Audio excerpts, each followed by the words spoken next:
न च एक चित्त तंत्रम वस्तु तद अप्रमाणकम तदा किम स्यात्। ये अपना सूत्र चल रहा था। तो प्रणाम स्वामी जी, हम पूरा प्रणाम। हो गया था। अच्छा, पूरा हो गया था। जी जी जी हाँ हाँ, स्वामी। एक बार थोड़ा सा इसको 5 मिनट इसको पूरा कर देते हैं फिर से। तो इसमें पूछा गया था कि ये ज्ञान के साथ में जो अर्थ है ना वो ज्ञान के साथ ही पैदा होता है, क्योंकि भोग्य होने के कारण से सुख आदि के समान। तो इस रीति के द्वारा इन्होंने जो है ना उसका वस्तु का साधारणत्व जो है ना वो खत्म कर दिया था। तो पूर्व क्षण में और उत्तर क्षण में वस्तु रहेगी नहीं, ऐसा उन्होंने मान्यता बतलाई थी।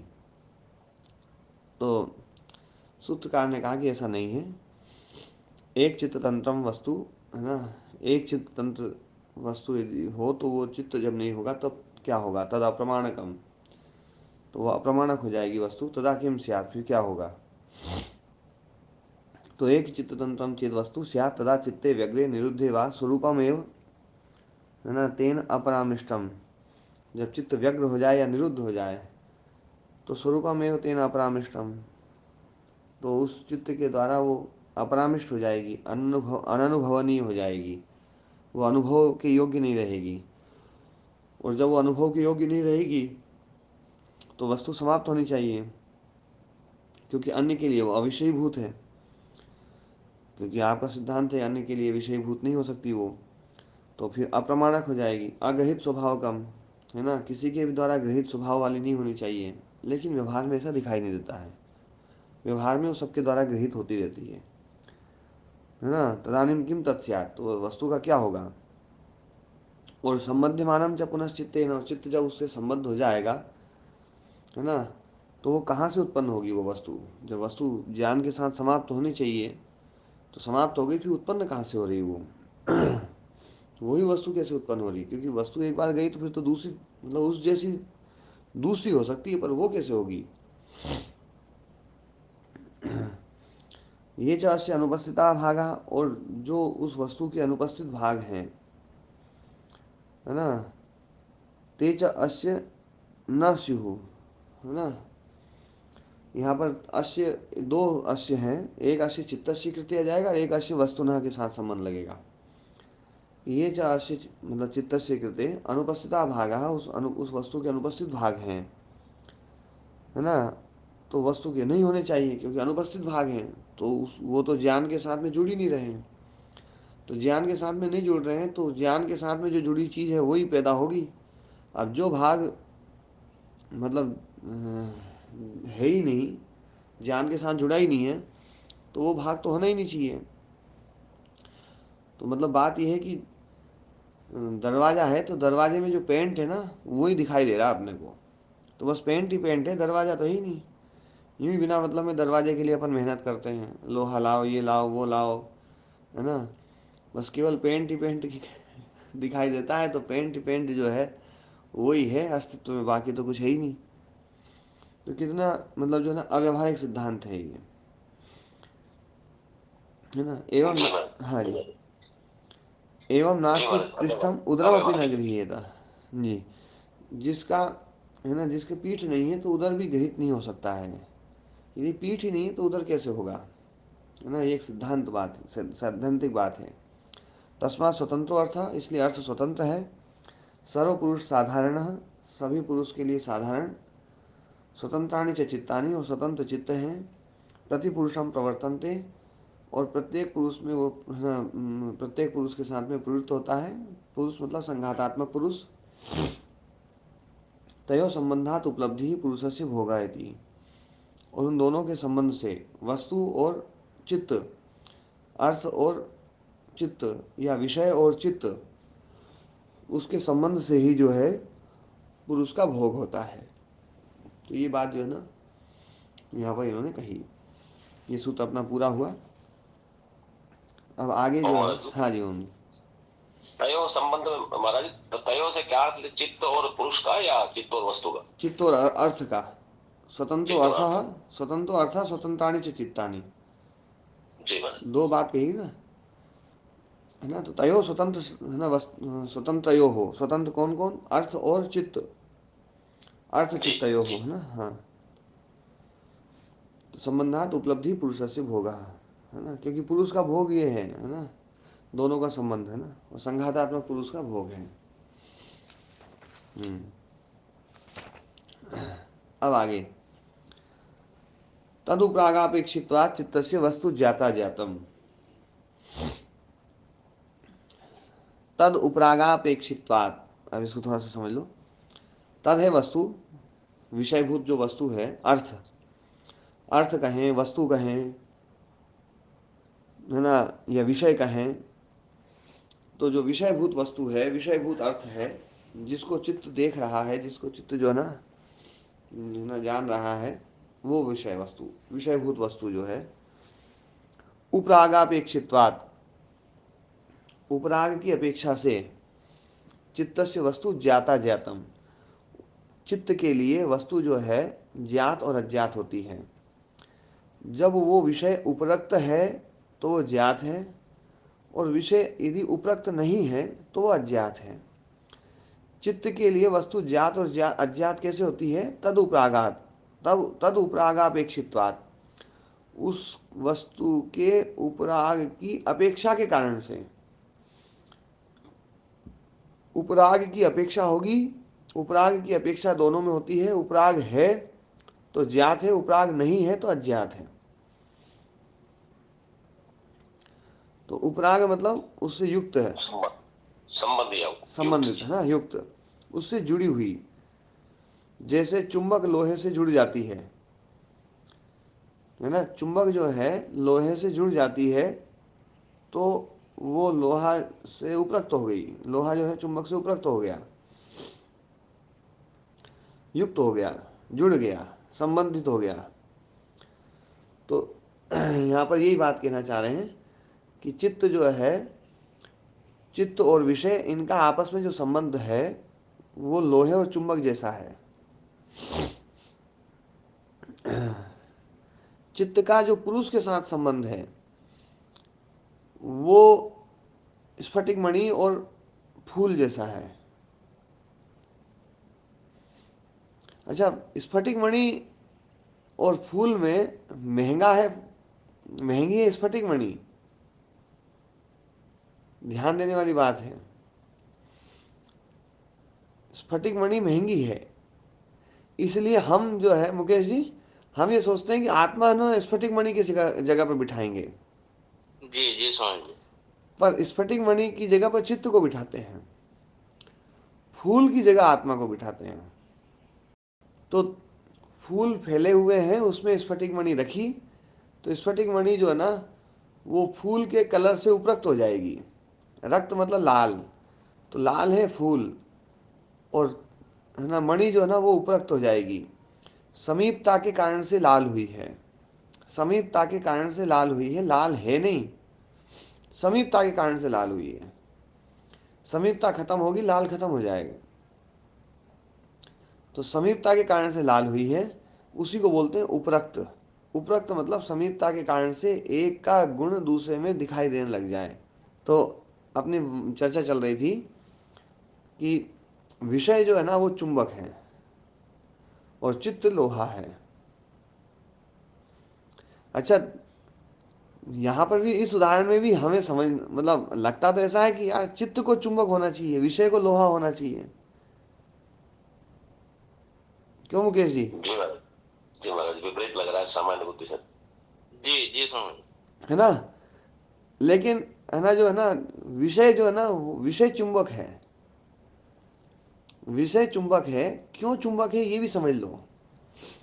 चित्त में धर्म अधर्म और अविद्या और तत्व ज्ञान है, और जो विषय है, विषय में सत्व रजस तमस है।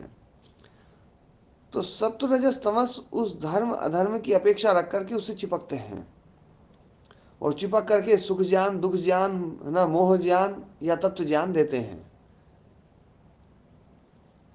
उस धर्म अधर्म की अपेक्षा रख करके। हमारा जो प्रारब्ध है, उस प्रारब्ध की अपेक्षा से ये जो विषय है ना ये हमसे चिपक जाते हैं। हम छोड़ना चाहें तो भी नहीं छूटेंगे जल्दी से। अविद्या को खत्म कर दें, क्लेश को खत्म कर दें, तब एक अलग बात है। नहीं तो वो खत्म नहीं हुआ तो विषय तो चिपकेंगे ही। मतलब दंड के रूप में यदि हमें जो है कुत्ते के बाड़े में छोड़ दिया गया, खूंखार कुत्ते जो हैं, तो जैसे वो हमसे चिपक जाते हैं वैसे ही ये संसार के विषय हमसे ऐसे ही चिपकते हैं, हमारे धर्म अधर्म को देख करके। हमारी हमारी अविद्या के कारण से मोह रूप है ना तमस जो है, देखो तमस हमसे चिपकता है, वो क्यों चिपकता है? हमारी अविद्या को देख के चिपकता है, अज्ञान के कारण से, अविद्या के कारण से। ओम महाराज जी। हाँ जी, ओम जी। महाराज जी, उपदेश में तो उल्टा कहा जाता है कि हम हमें अपने चित्त को नियंत्रित करना है, तो इसका मतलब तो चित्त तो उनका नियंत्रण कर नहीं सकेगा इस सिद्धांत को मानने पर तो। ना चित्त ही नियंत्रित करेगा, क्योंकि उनको जी। अपेक्षा धर्म अधर्म और अविद्या की है।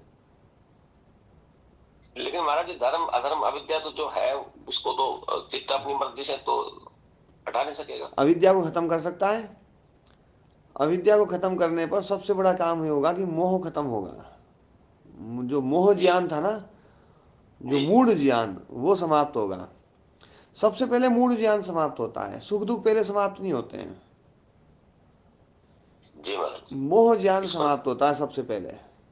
इस पर थोड़ा और विस्तार से बताएं तो महाराज थोड़ा समझ में आएगा, बड़ी हाँ, कृपा सबसे होगी। पहले जो है ना मूढ़ता, जो है ना व्यक्ति की मूढ़ता समाप्त होती है। क्षिप्त मूढ़ विक्षिप्त एकाग्र निरुद्ध, इसमें जो सबसे मतलब जो है ना दयनीय स्थिति है ना, जो क्षिप्त से भी ज्यादा दयनीय स्थिति मूढ़ता की है। जी। मतलब मूढ़ता जो है ना वो खतरनाक है। इसलिए उस मूढ़ता को जो है ना अविद्या के द्वारा खत्म किया जाता है। अधर्म जो है, अधर्म के द्वारा जो दुख मिलता है, तो उसको धर्म के द्वारा उस अधर्म का बंडल जो है ना उसको छोटा कर दिया जाता है। क्योंकि पहले भी चर्चा आई थी, धर्म और अधर्म इकट्ठे होकर होते हैं तो धर्म जो है ना वो अधर्म को नष्ट कर देता है। फिर जो बचता है उससे का हमें पुण्य फल मतलब वो मिलता है। तो धर्म यदि कृत्य हम कर दें तो धर्म जो है ना वो सत्य को प्रेरित कर देगा। धर्म जो है वो सत्य को प्रेरित करता है, पर रजस से युक्त सत्य को प्रेरित करता है वो धर्म। तत्व जी। ज्ञान केवल सत्य को प्रेरित करता है, उन दोनों को है ना वो रोक देता है। तत्व ज्ञान जो है वो सत्य को प्रेरित करने का भी काम करता है, और है ना तमस और रजस को रोकने का भी काम करता जी महाराज, ये है ना। बड़े पते की बात बताई। हाँ जी। ये आपने बड़े पते की बात बताई कि धर्म तो सत्व को जो है रजस युक्त सत्व को जो है प्रेरित करता है। हाँ, और दूसरा क्या बताया जी महाराज जी? और है ना तत्व ज्ञान जो है, तत्व ज्ञान जी। तत्व ज्ञान जो है रजस और तमस को हटा करके है ना जो है, माने शुद्ध सत्व को एक प्रकार से। हाँ शुद्ध जी सत्व को महाराज। प्रेरित करता है वो, रजस और तमस को जी। निवृत्त कर देता है वो। तो ये जो ये अपेक्षा है मतलब है ना उन उन विषयों की, तो विषयों की अपेक्षा मतलब इन चीजों से है, और इसके कारण से फिर वो विषय जो है ना ऐसे चिपकते हैं। तो ये विषय जो है उसी प्रकार से ज्ञात और अज्ञात हो जाते हैं।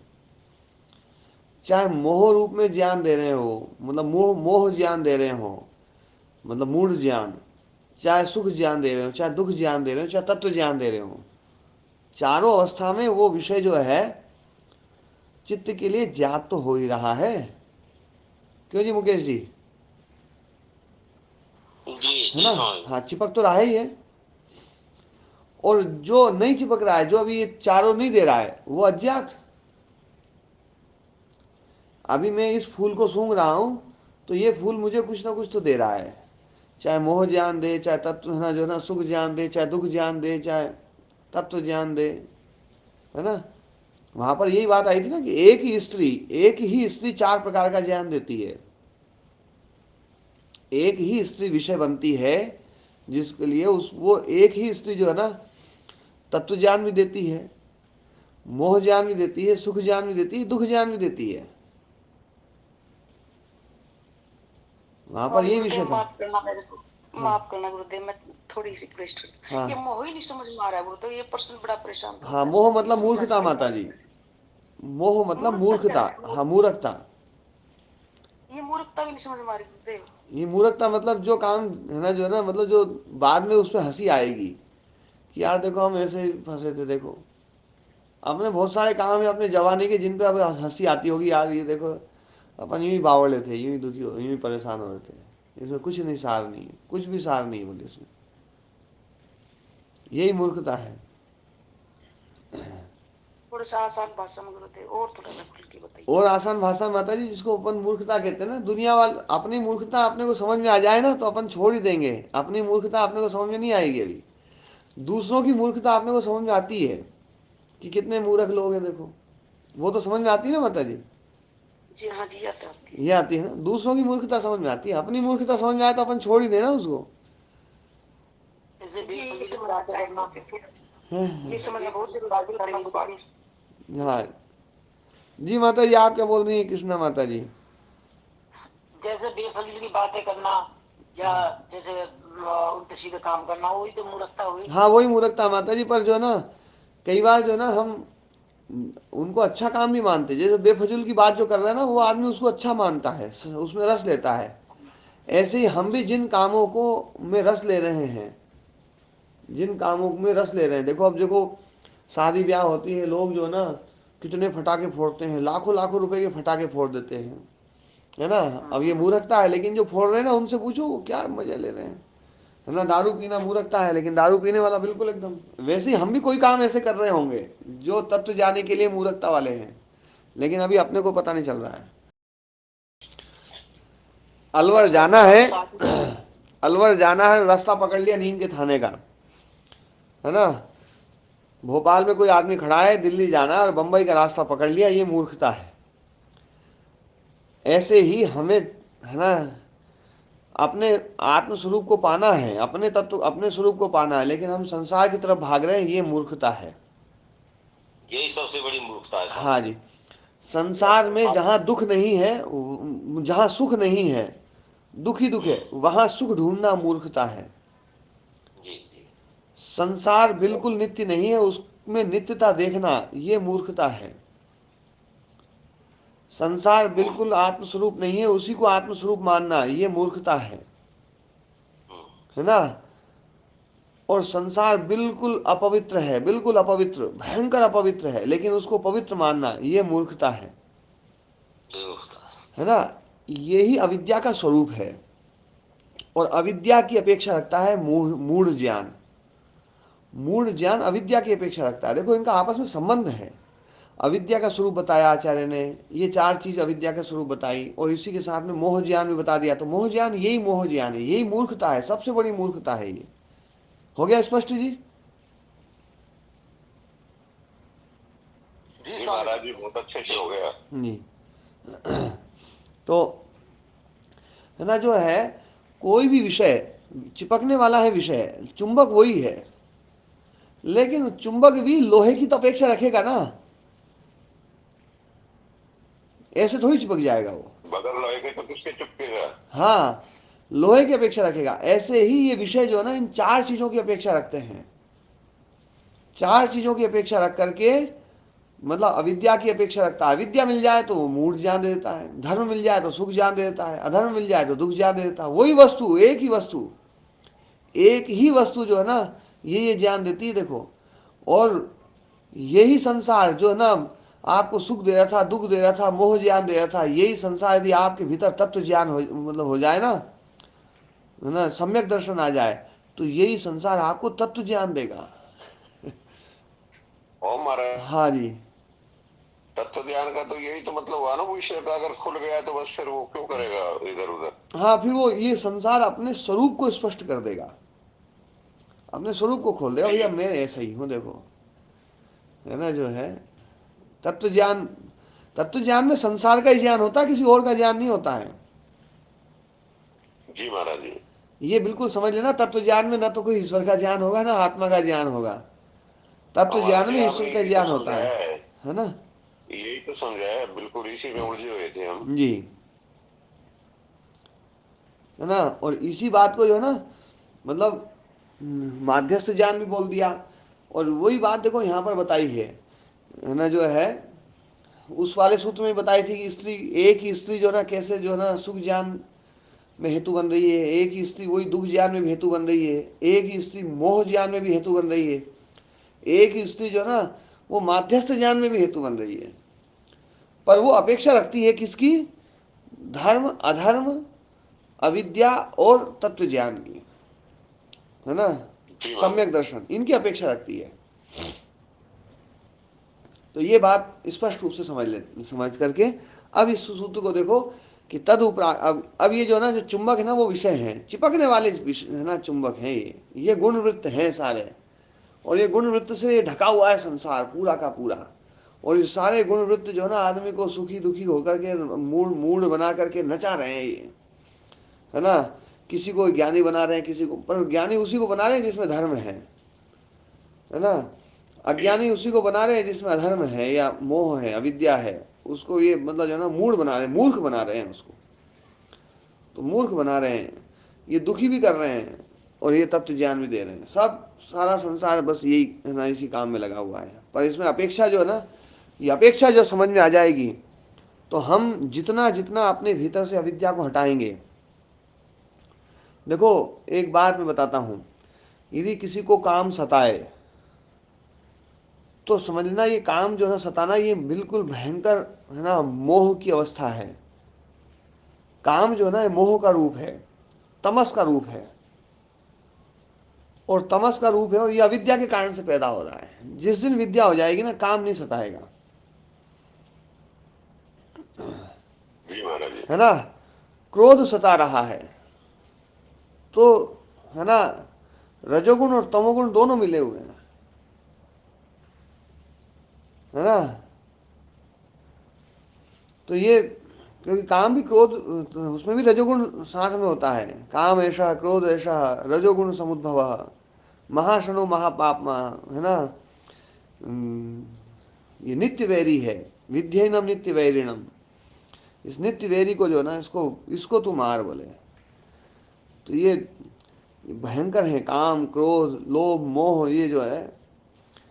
तो ये यदि हमारे हमें मतलब हमें परेशान कर रहे हैं तो समझ लेना कि हमारे भीतर जो है ना रजोगुण तमोगुण का प्रभाव हमारे चित्त पे बहुत भयंकर पड़ रहा है। और तमोगुण और रजोगुण का प्रभाव तब पड़ता है जब हमारे भीतर अविद्या हो या फिर अधर्म हो।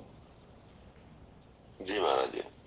है ना, अविद्या और अधर्म के कारण से इनका प्रभाव पड़ता है हमारे ऊपर। इसलिए कई बार जो है ना इनके प्रभाव को समाप्त करने के लिए धार्मिक कामों को करने की प्रेरणा दी जाती है।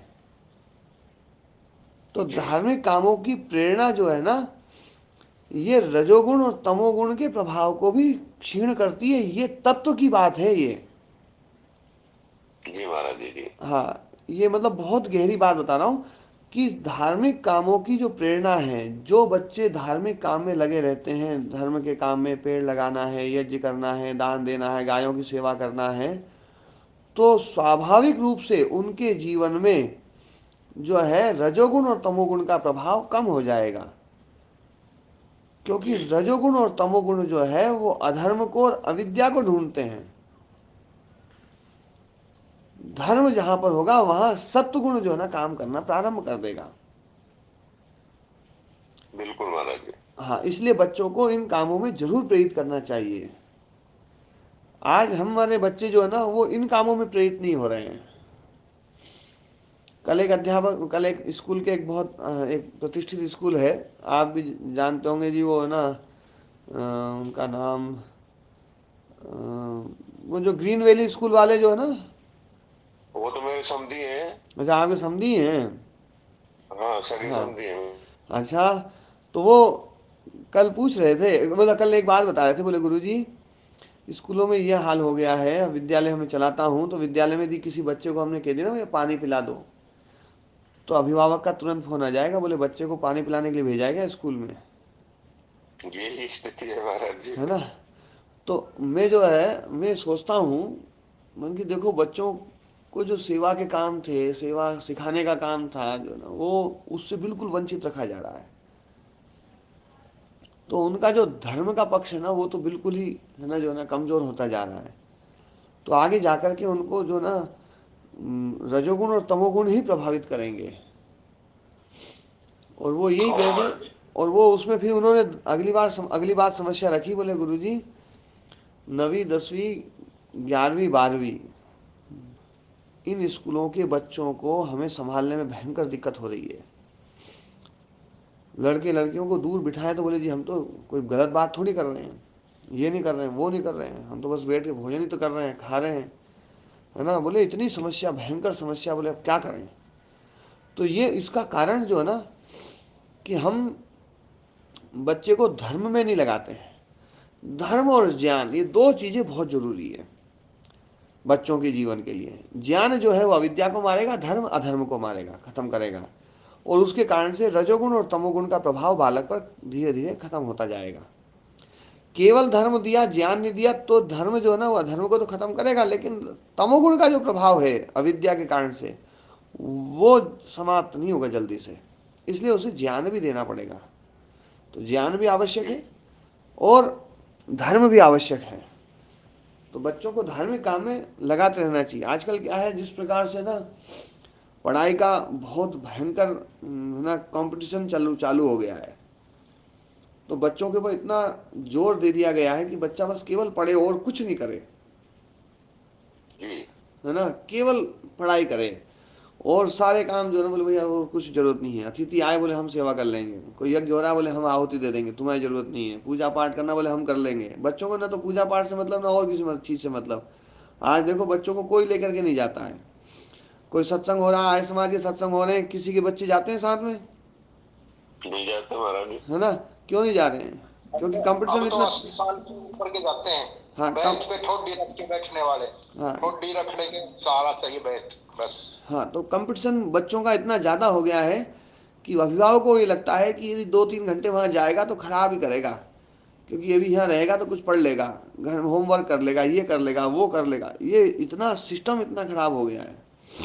तो जो है बच्चे न तो ज्ञान से जुड़ पा रहे हैं और न बच्चे धर्म से जुड़ पा रहे हैं, और उसका परिणाम वो जैसे ही है ना जो है 15-16 साल की आयु उनमें पहुंचेंगे तो भयंकर राग और द्वेष से प्रेरित होंगे या भयंकर रजोगुण और तमोगुण से प्रेरित होंगे, और उसके कारण से उनमें क्रोध और काम भयंकर रूप से जागृत होगा, जिसको नियंत्रित करने में न तो है ना अध्यापक सक्षम होंगे और न ही माता पिता सक्षम होंगे, और उसके कारण से पतन होगा। और जब ये चीज बढ़ेगी तो विवाह रूपी जो पवित्र संस्था है वो भी सही से नहीं चल पाएगी, क्योंकि जो बच्चे विवाह से पहले ही विवाहेतर संबंधों में लग जाते हैं या कई के साथ जुड़ जाते हैं, तो विवाह उनके लिए फिर एक बहुत ही मतलब ऐसी चीज हो जाती है जैसे भैया ये भी एक है ना जो ना इसके साथ में जुड़ सकते हो, जुड़ जाओ, हटना चाहो तो हट जाओ। तो तलाक वाली प्रक्रिया उनके लिए बहुत सरल और बहुत सहज हो जाती है। तो ये चीज महाराज कोर्ट भरे हुए हैं आज तलाक के केस और केस ही नहीं है कोर्ट हाँ में। जी, तो ये बात जो है ना मतलब अच्छे से हम समझ लें।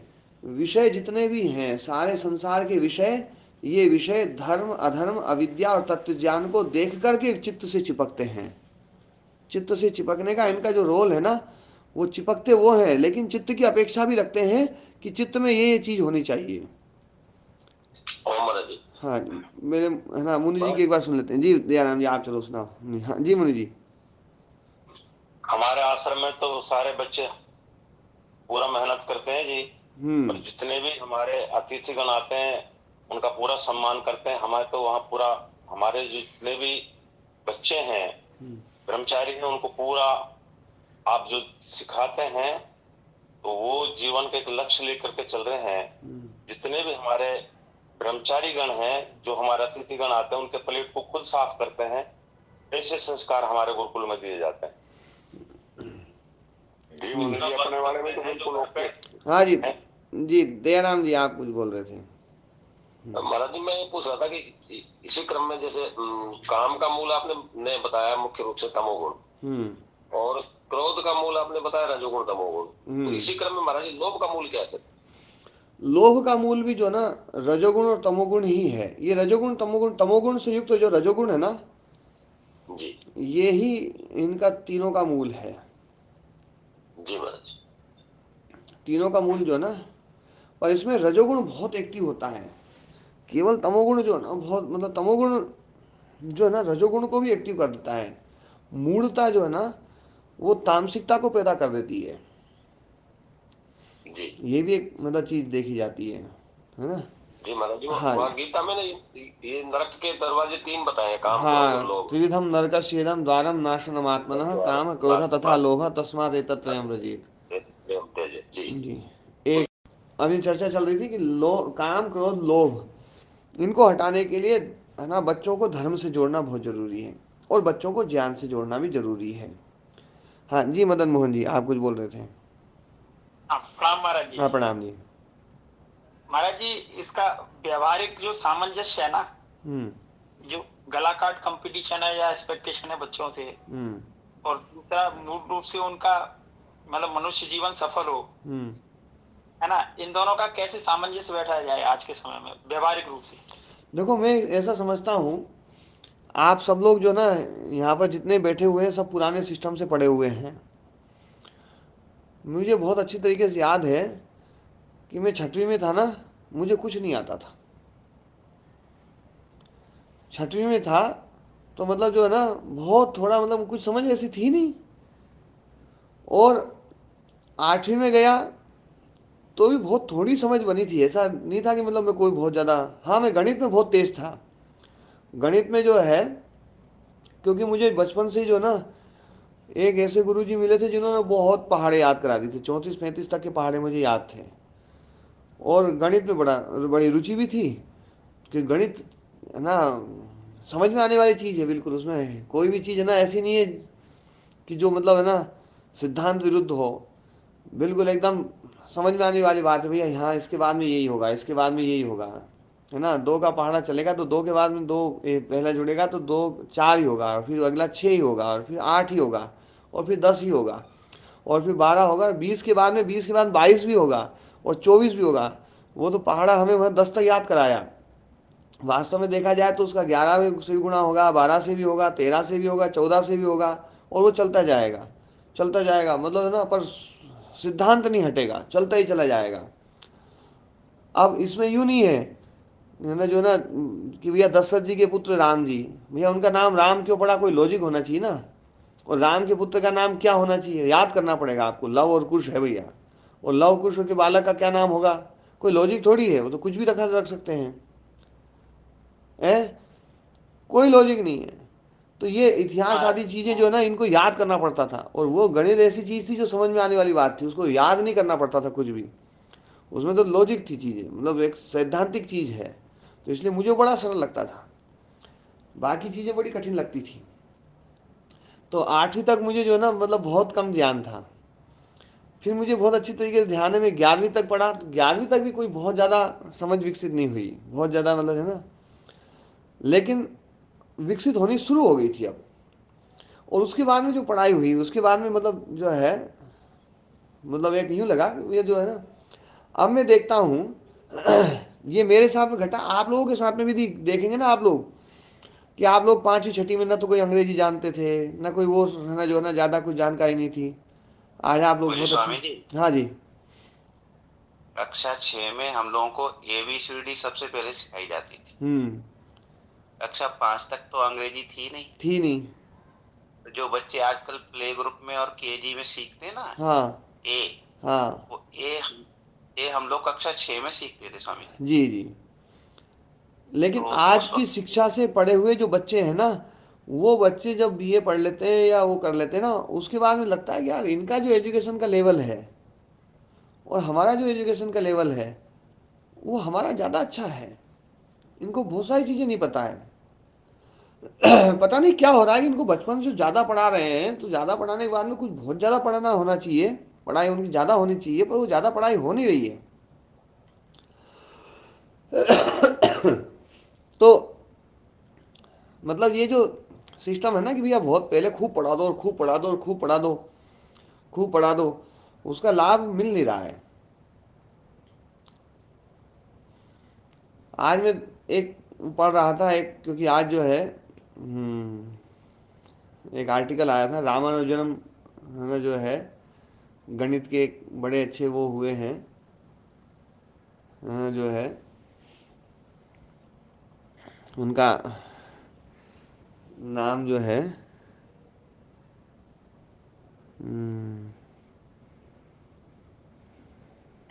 रामानुज। रामानुज, हाँ रामानुज नाम है। रामानुज के साथ में रामानुजम है या रामानुजन है, कुछ जुड़ा हुआ है। रामानुजाचार्य। नहीं, रामानुजाचार्य तो वो तो 11वीं शताब्दी में हुए थे, वो तो अलग है।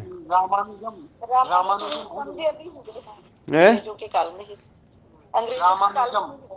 हाँ जो दूसरे देश में भी गए थे, फिर वो बहुत अच्छी गणना करते थे मंदिर में, उन्होंने गिन के बता दिए ये प्रसाद ऐसे ऐसे। आप पता नहीं किसकी बात कर रहे थे? हाँ वही। अच्छा जी, है ना।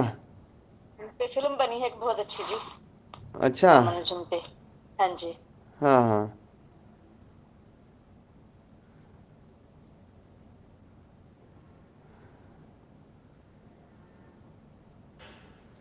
है ना, जो है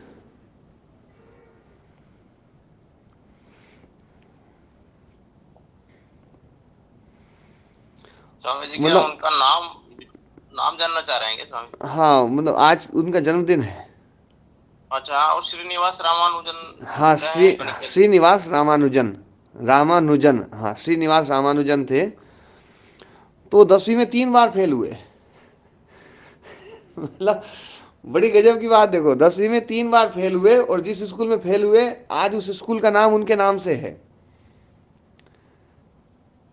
बड़ी मजेदार बात है। मैं सोचता हूँ देखो उनके ऊपर जो है ना कोई बर्डन नहीं होगा। समझो गणित के अलावा कुछ पढ़ते ही नहीं थे ना, उनको बस गणित ही था। गणित तो अपने अध्यापकों को भी बड़े बड़े लोगों को पढ़ाते थे। हाँ। इसके अलावा कोई सब्जेक्ट उनको नहीं आता था। हाँ, तो वो जो है, अब वो आज की जो शिक्षा पद्धति उसके हिसाब से तो फेल है वो,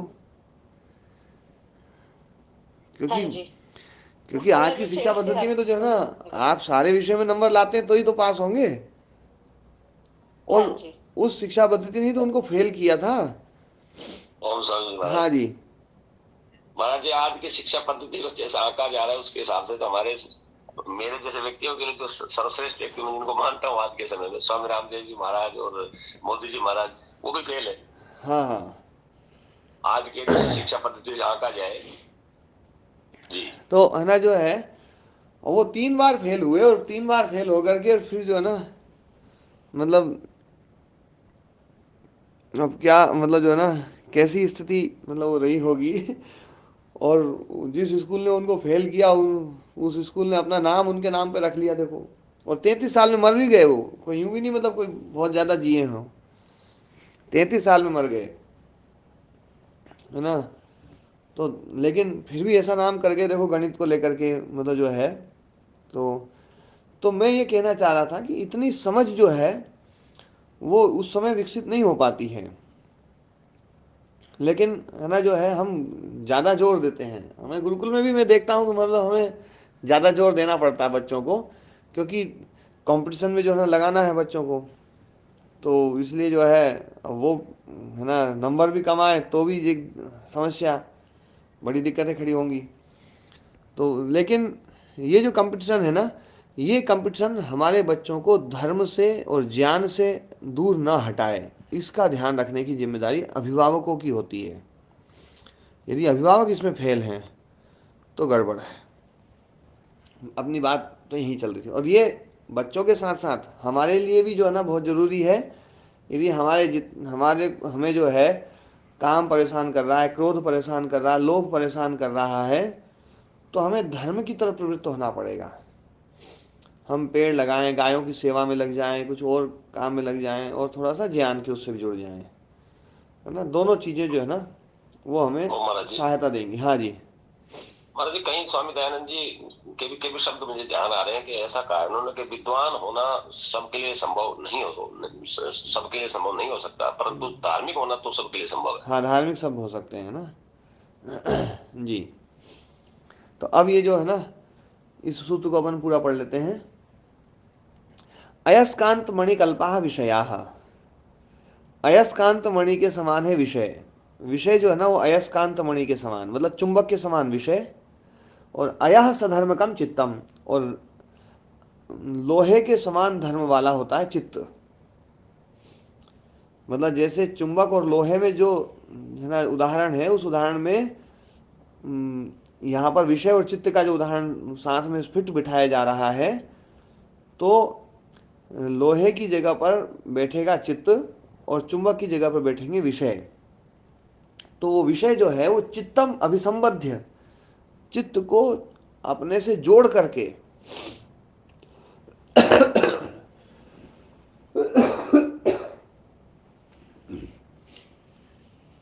चित्त जो है, चित्त को विषय जो है अपने से चिपका लेते हैं। मतलब विषय जाके चिपक जाते हैं चित्त में, और वो जो है उपरंजयति, उसको उपरक्त करते हैं। मतलब उसके साथ में संबंधित हो जाते हैं और उसको उपरंजयति मतलब सुख ज्ञानम ददाति, दुख ज्ञानम ददाति, मोह ज्ञानम ददाति, तत्व ज्ञानम, माध्यस्थ ज्ञानम ददाति। ये बात है उपरंजयति का मतलब। ये न च विषयण उपरक्तम चित्तम, जिस विषय से उपरक्त है चित्त, स विषय ज्ञातः, वो विषय उसके लिए ज्ञात है।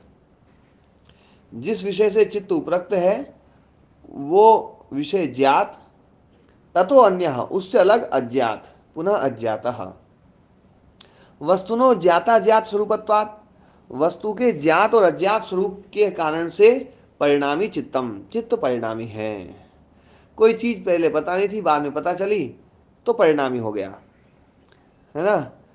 तो देखो, ज्ञात और अज्ञात विषय को लेकर के चित्त को परिणामी बताया गया है। बात ध्यान देने वाली है।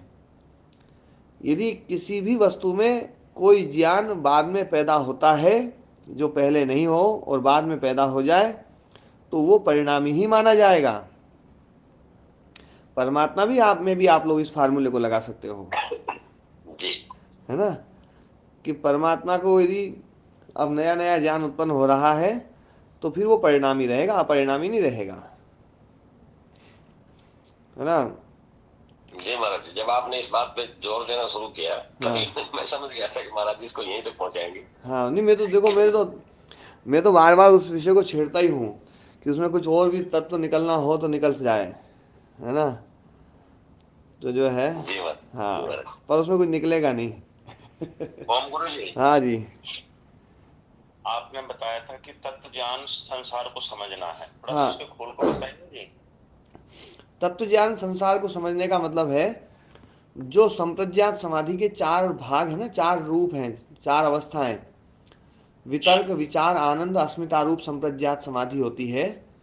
तो उसमें पंच महाभूतों को जो हम समझते हैं वो है ना वितर्क, वितर्क संप्रज्ञात समाधि।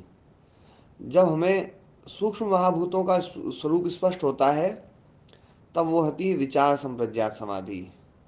जब हमें इंद्रियों का स्वरूप स्पष्ट समझ में आता है तो वो होती है आनंद रूप संप्रज्ञात समाधि। और जब हमें अहंकार सहित चित्त का जब स्वरूप समझ में आता है तो वो होती है अस्मिता रूप संप्रज्ञात समाधि। तो यही संसार है, संसार में इससे अलावा कोई तत्व है ही नहीं। तो संसार के इन तत्व को समझना ही संप्रज्ञात समाधि है। तो संप्रज्ञात समाधि के ये विषय है। ये बड़ी मतलब मजे की बात है, इसमें कहीं पर भी ईश्वर विषय नहीं है। संप्रज्ञात समाधि का विषय ईश्वर हो ऐसा नहीं है। आपकी बात समझता है कि ईश्वर तत्व को समझना ही तत्व है। हाँ, संप्रज्ञात समाधि है ना। हाँ, ईश्वर प्रणिधान भी हमें संप्रज्ञात समाधि की ओर लेकर के जाएगा, तत्व ज्ञान की ओर लेकर के जाएगा। ईश्वर प्रणिधान एक साधन है। योगांगानुष्ठान में ईश्वर प्रणिधान भी एक साधन के रूप में स्वीकार किया गया है, लेकिन योगांगानुष्ठान तत्व ज्ञान के लिए है। ठीक है ना। हमें जो है हमें संसार को समझना है। हकीकत तो यही है, संसार से छूटना है। जिससे छूटना ना उसी को समझो। हाँ जी। ओम स्वामी जी। हाँ, ओम जी, ओम।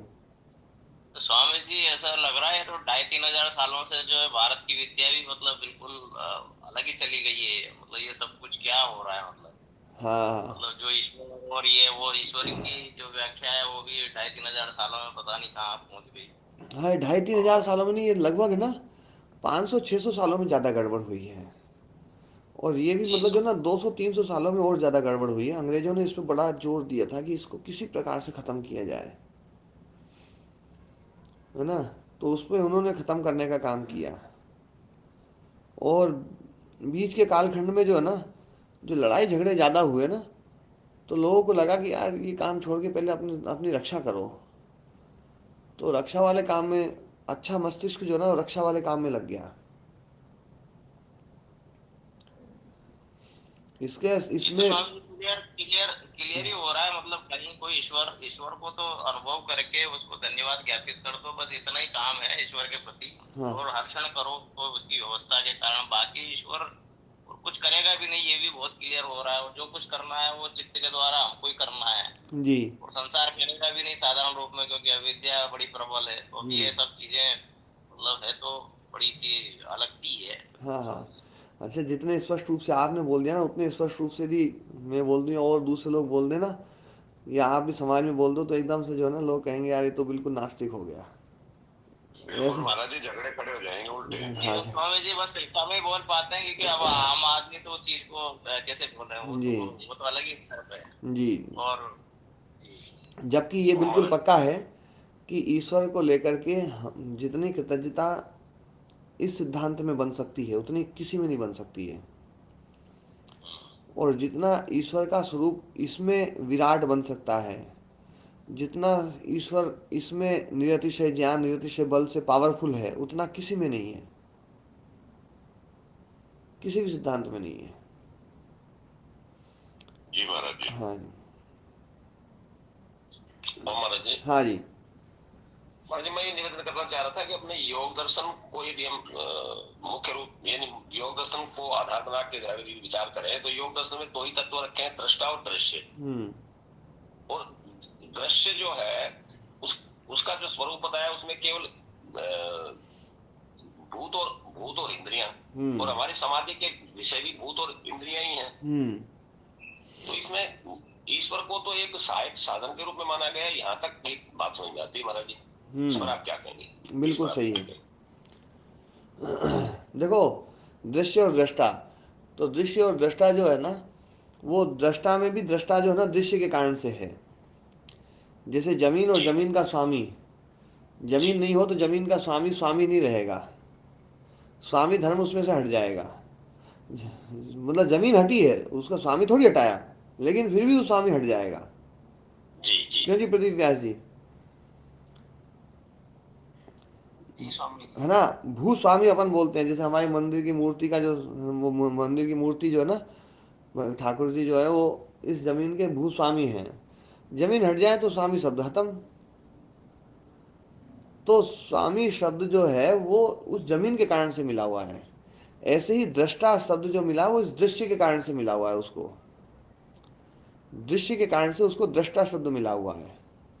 पुत्र के कारण से किसी को पिता शब्द मिला हुआ है ना। जैसे भाई के कारण से उसको भाई का धर्म मिल गया, है ना। बहन के कारण से उसको भाई का धर्म मिल गया।